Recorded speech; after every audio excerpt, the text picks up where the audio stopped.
Hi, I'm Josephine. I'm a somatic intimacy coach, tantric teacher, and embodiment guide.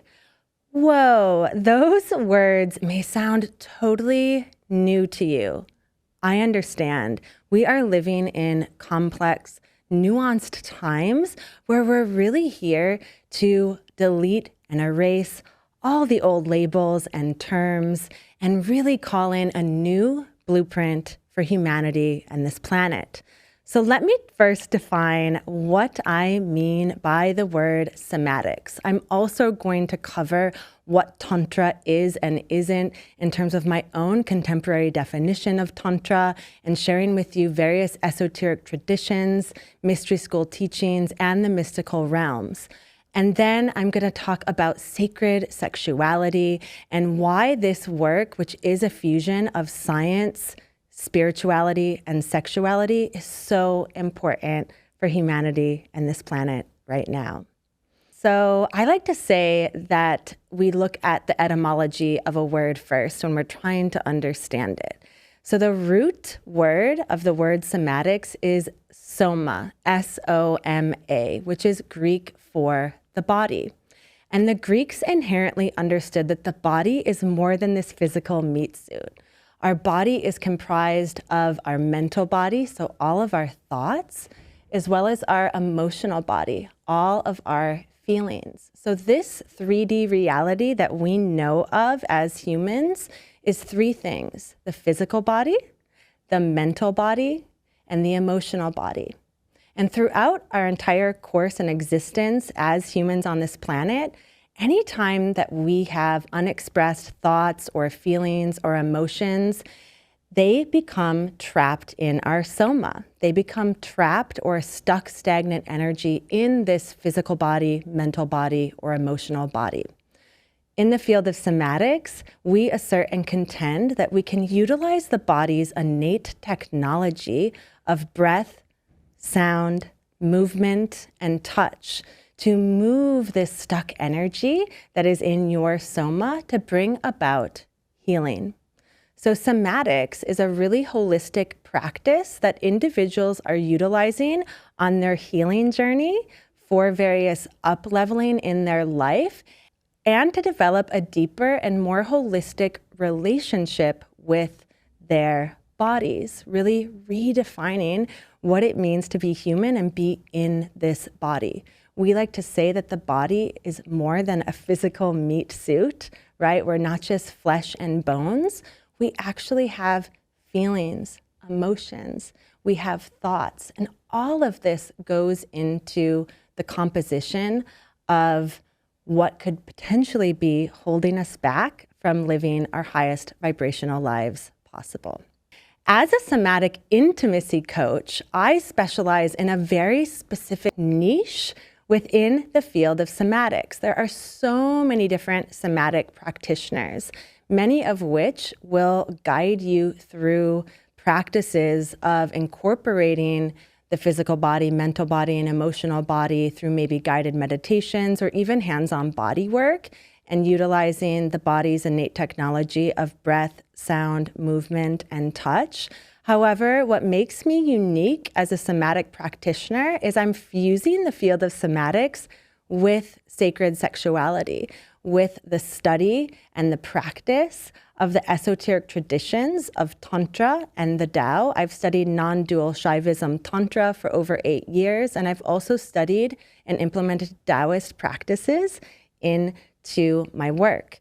And by implementing these mystical, esoteric traditions, as well as shamanic mystery school teachings into the field of somatics, it means that we can actually go really deep into your relationship to your body, specifically related to your sensuality and your sexuality. So this means anyone who has experienced sexual trauma may be called to do this work, and sexual trauma can look like so many things, right? It even can be as a woman feeling objectified, right? Feeling as though you receive a lot of catcalls, or that your identity has been shaped based on people pleasing or gaining the attention of others. There can be trauma connected to that, woven into your body that you're working on releasing, right? So trauma doesn't have to be this capital T trauma, right? However, this work can also benefit you if you have experienced overt trauma related to rape, sexual molestation,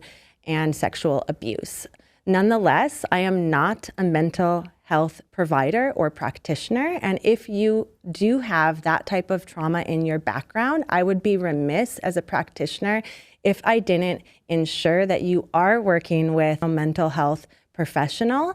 And if you do want to work with me, that I'm put in contact with your provider, right? It's really important to understand the scope and the boundaries of my work.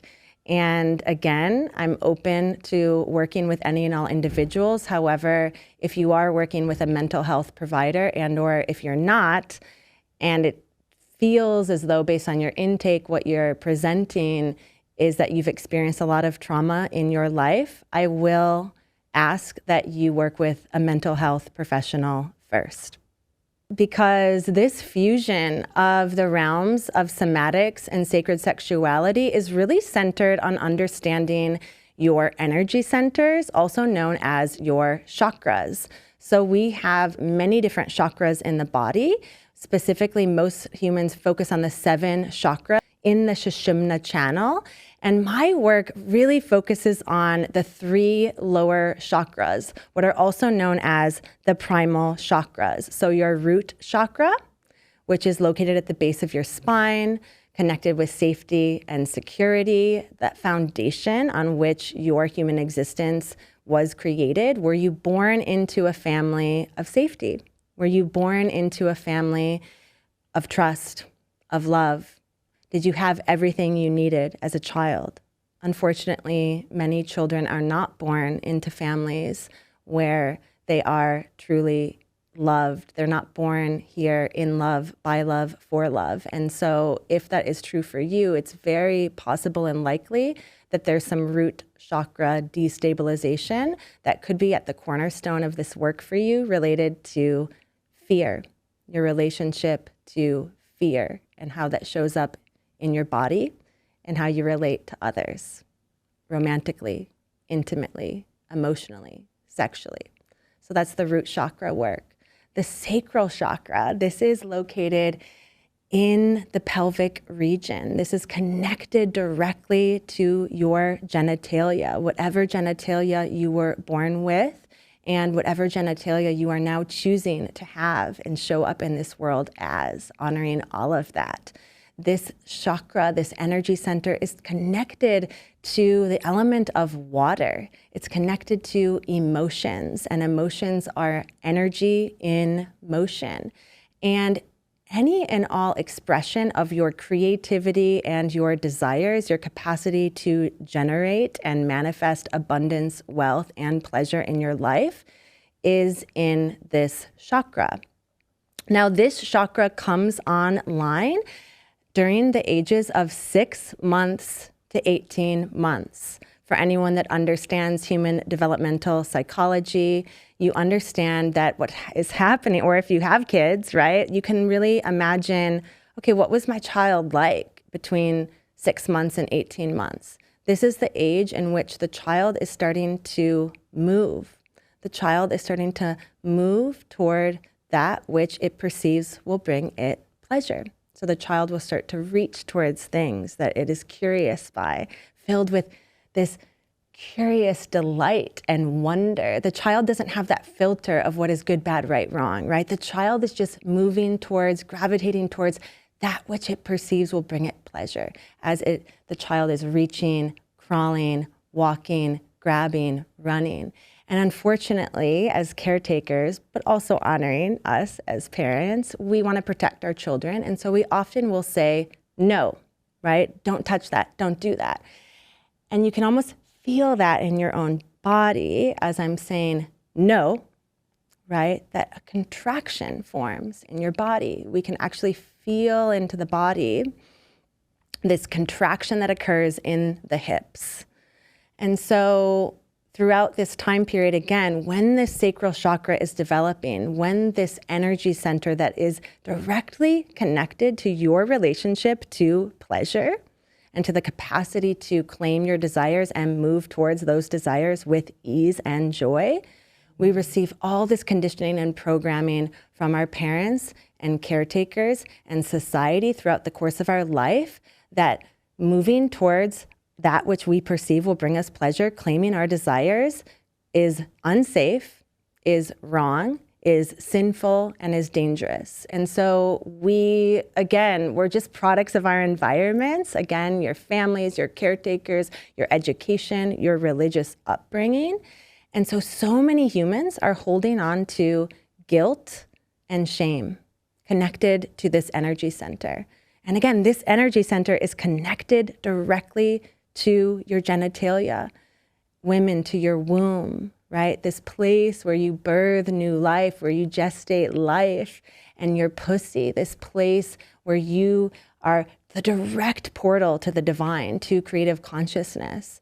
And men and anyone identifying as in a male body with a penis, this is connected to your connection with the empowered actualization of conscious awareness, what you want to bring to the world through your creative energy, how you want to show up in the world activated via the heart, but activated with this penetrative life force energy of taking action.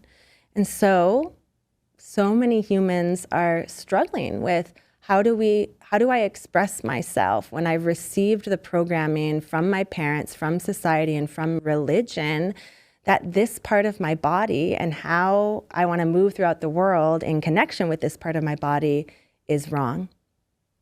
So a lot of the work that I do with my clients really focuses on this sacral chakra, the releasing of the patterns and the programming so that you can really step forward in claiming your truth, claiming your desires, and living a life that you love.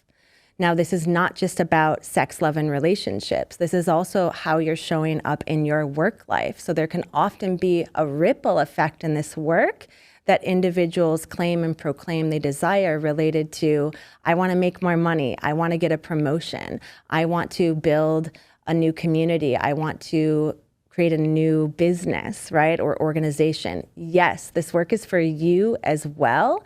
If you identify as someone who's trying to birth something or bring something into existence and you're feeling a little bit of a block, this work can help you. The third chakra that is also the lower chakra connected with the primal chakras is this solar plexus. This is at the base of the rib cage. We also, here in the West, often refer to this as our core. How many of you are going to the gym to do a core workout? Great, you're developing those muscles of your core, but how do you develop that energy center? How do you ensure that that energy center is actually online and operating in accordance with your truth?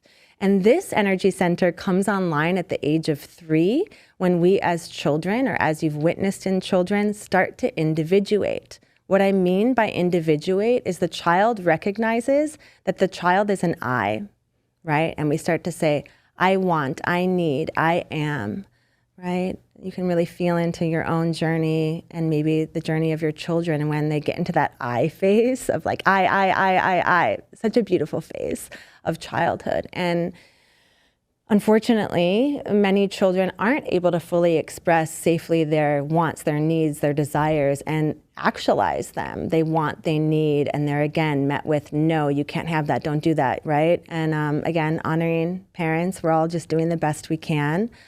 However, if you received programming that you had to behave a certain way or be a certain way throughout the course of your entire existence, not just as a child, but even in school, you may have developed a people-pleasing pattern and or a tendency to acquiesce. Anytime we're people-pleasing, anytime we're acquiescing, anytime we're contorting or distorting ourselves to fit into a mold of how we feel we should be or have to be, that's a violation of this energy center. And we start to shrink inside of ourselves, and we start to stay quiet, and we start to not speak our truth because it doesn't feel safe to articulate our needs and our demands.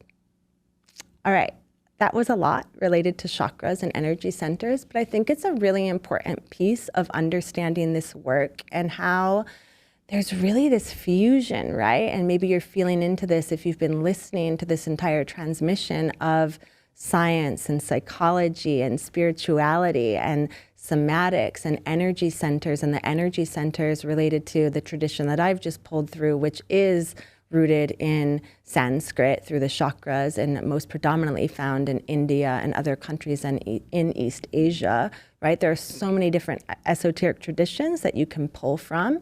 In the Tao, we refer to various meridians, right? But all of these traditions are showing us that we are more than this physical body. We are more than this 3D realm. And so if you desire to go deeper into understanding these parts of yourself so that you can truly love yourself fully and not be dependent upon how your parents raised you or how you have to show up for the job or how you think society perceives you, if you're really ready to shed all those layers and do this really deep work on self that goes beyond talk therapy, I really invite you and encourage you to check out the field of somatic intimacy and this work that I do as a somatic intimacy coach, because you're hiring a coach to help you at the gym. You're hiring a coach to help you with your health and wellness related to your physical body. Again, you're maybe hiring a health coach to help you construct diets or workout plans. Maybe you're hiring an executive coach or a money coach to help you accrue more professional wealth and acumen. Maybe you have a mental health coach or a therapist. But where do you go when you want a coach for the soul? When you want a workout for your heart and your emotions and your energy body? When you understand that you are more than just this physical body and your soul is really aching and hungry for a new existence in how you show up in relationship to yourself, to your body, to your pleasure, to your intimacy, and ultimately how you show up for others, how you cultivate love, intimacy, and authenticity with other humans and this planet.